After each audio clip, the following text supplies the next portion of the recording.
Andrew Undy Lee is a queer Australian-born Korean director, writer, producer, and production designer with a portfolio that speaks for itself and weaves storytelling that speaks to the ancestors and experiences of so many others. Night Bloomers is a horror anthology series exploring multi-generational stories from the unspoken immigration experiences of the Korean Australian diaspora. Night Bloomers premieres Saturday, the 28th of October on SBS Viceland and SBS On Demand. Andy, thank you so much and welcome to the For Your Reference podcast.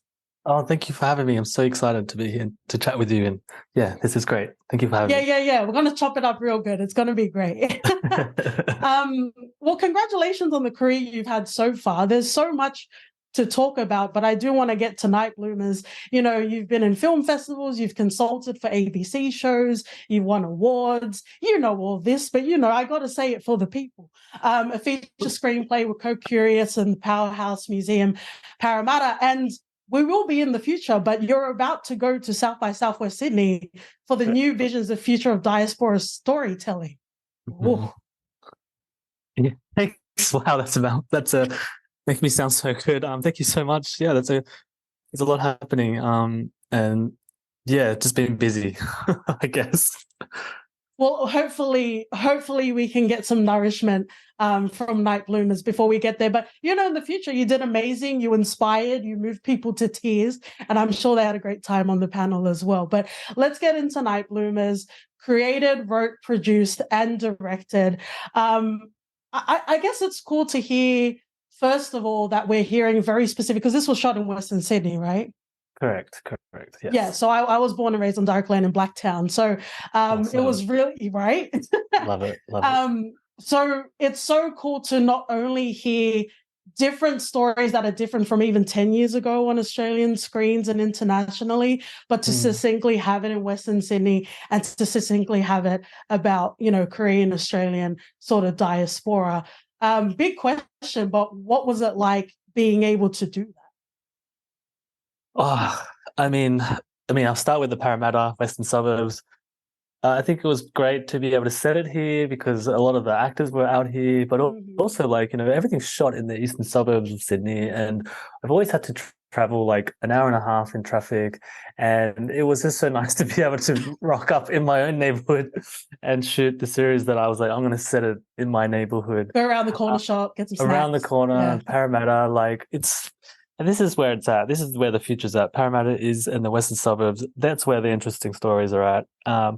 For my community, for the Korean Australian community, I think it was extremely meaningful and potent for me because I think I've been working, I've started my career since when I was 18, and the only projects I got to work on that were Korean were the ones that I wrote or had to consult on. And so when Parasite won, everyone started putting Korean characters in their series or in their storylines. So for around 4 or 5 years, I was helping other people tell our stories. So to now have the chance to write something for myself and for my community from the voices of Korean Australian writers, incredibly meaningful and empowering for us to have a voice and for us to have an authenticity in our storytelling. So yeah, it is a big moment, and it is the first Korean Australian series created by Koreans. So it's a big moment for me and the fellow writers and actors. Yeah, and it's and even mentioning Parasite, there's that whole movement of embracing that 1 inch, the subtitling, which is also in Night Bloomers as well. And I think in the 2020s, I think a lot of us globally in audiences have the appetite of wanting the realness, authenticity is another word, but they want the realness, and even if it means subtitles, that's okay as well. Totally. And everyone's learning Korean now these days anyway. Don't worry about me and my K-dramas. It's okay. You talk about, a legacy, and I guess even from the point of view of specifically Korean Australian immigrant stories aren't necessarily highlighted as much as well. And, having an oral history, and this is in some way being able to capture that and being able to distill that. And, you also shared in an interview that was so real about our loved ones, whether it's our parents or our relatives, that they're not always going to be with us. And this is also a way to capture that. Yeah, definitely. Like, we're a young diaspora in this country. We've only have, I think, like three, almost very into four generations here. Like, and they came here in the 70s, and they're quite old. So they are rich with stories and survive, like both in surviving and thriving in, a post White Australia policy era. And they've built a future for us. So, part of me writing this is also just to kind of honor or just exploring Korean Australian diaspora narratives is to honor and retain this history that they've built and, be included in this country, that the history of this country does involve a small minority of Koreans that have settled here and built a life here. So that's incredibly important for me to retain and highlight for future generations. Absolutely. And I also want to honor, because you talk about bringing on, the cast and crew and, how important it is. What was it like, I guess, being in the industry and having the experiences that you had? Shout out to working on the Sapphires, by the way. But like, what was it like having a wholly Korean set in Australia, being able to tell these stories? What was it like being able to distill that? Yeah, so I mean, this was an incredibly difficult series to make because it's, low budget horror. We had COVID. We shot this during this third wave of COVID. I caught COVID in pre-production, so it was so hard. And then we had floods.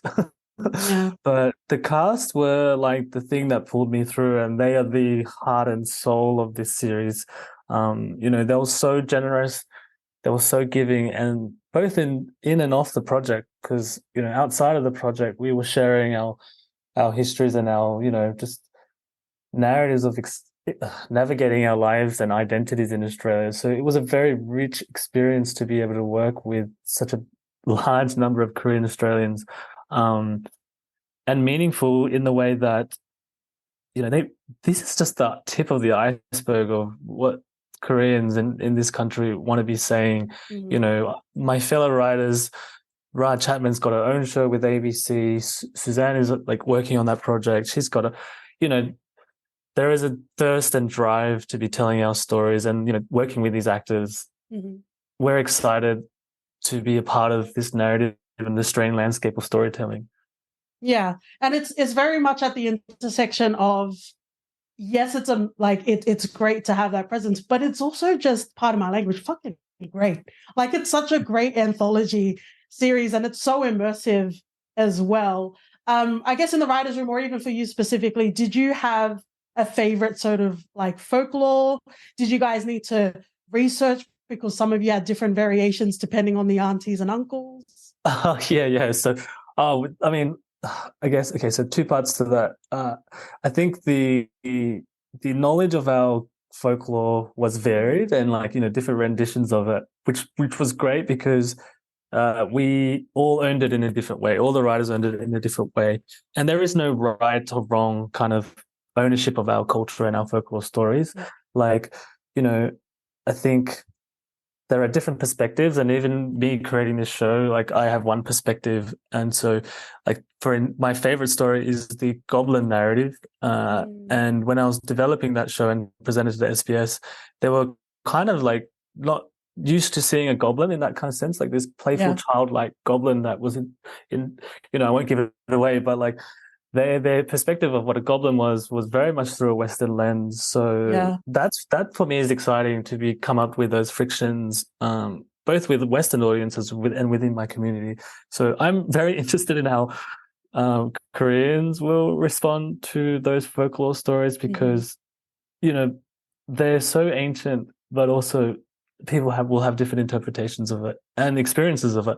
So yeah, I'm excited to share that with audiences, both Australian and Korean. Yeah, and I think it's probably like whose auntie tells the story the best is what the goblin is going to look like, perhaps. Yeah. I mean, I always tell this anecdote that when I was growing up, I had, when I was crying, my aunties would say, a monster or goblin will come and eat my genitals off if you don't stop crying. So like these stories did come from my family. They were like like scattered throughout growing up. And when, like, for instance, when they eat the seafood pancake, we would often eat that when it was raining, and a way to calm us down when there was like lightning and thunderstorms, and then to use like monsters to like teach us lessons. So this is very much in the series, and it's why I love the episode with the goblin and just the series in the whole. It's so interesting talking about, like, because I'm Tongan. So even, there's like usual sort of customs, or even when you go to the cemetery, you need to make sure you leave a particular sort of way. Otherwise the spirits will like follow you, which is a great way to teach a kid not to act up. Yes, exactly. Oh, that's great. Eaten by your grandmother? Fine. Yeah. Keep playing up and see what happens. Let's see what happens. Speaking about the anthology, I think, when we talk about like race and culture, sometimes maybe you'll get one character, maybe one episode about queer experiences. We get quite a few in Night Bloomers as well. Not to say that I wasn't expecting it, but I'm like, oh, this is great. I'm here for this. Was that something that was conscious, or was it just a matter of who was in the room and what was important to tell? Yeah, interesting. I think just me naturally, because I'm queer and like very gay and very kind of, I want to put that at the forefront, but I didn't set out to be like, hey, I really want to make a queer lens, view on Korean Australian experiences. It just kind of happened that way because I think, there's one episode that is very specific to my experiences of being queer and Korean Australia.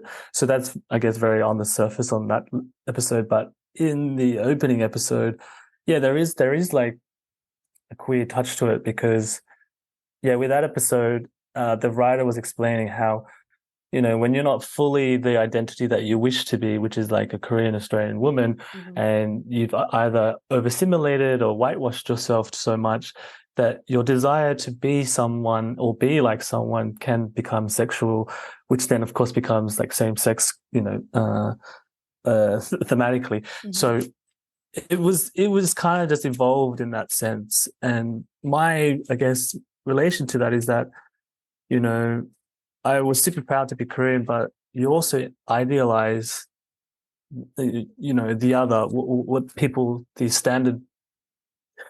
standards of what is beautiful in this country, which is, blonde, white, and blue-eyed. And so wanting to be that and wanting to have that and wanting to be intimate with that was explored with our own identities of how we see ourselves as Koreans. So, convoluted answer, but there is a queer lens on it, but through the eyes of deeper thematics of what we're exploring about identity within this country. I think it's a great thing. I think the love that I guess from Tongans or even from Koreans that we get, it's layered and it's wrapped in love, but it's also wrapped in obligation and expectation. And I love that you didn't hide away from that. And it's like, we're not going to wait 3 seasons in before we start talking about queer experiences, because that is the experience as well. Exactly. I had so much more to talk about. We were going to fight about diversity and representation, but we're running out of time, Auntie. But thank you so much for your time. We're going to wrap up with our final question. We finish our reviews with a recommendation. So what would you pair with Night Bloomers as a double feature? As a double feature, I would put First, which is by Park Chan-wook. It's a vampire film about a priest who Is this a Song Kang-ho? The horny priest? Not the horny priest. No, not the horny priest. He's a priest who's a vampire who is trying to basically he's trying to save people, but is also hungry to eat them as well. Okay, maybe I was just projecting that. Okay. I might give you another one, which would be Two Sisters, the classic Korean horror. Great. Film, gorgeous. And thank you so much for your time and all the best. Thank you so much. Thank you so much for having me.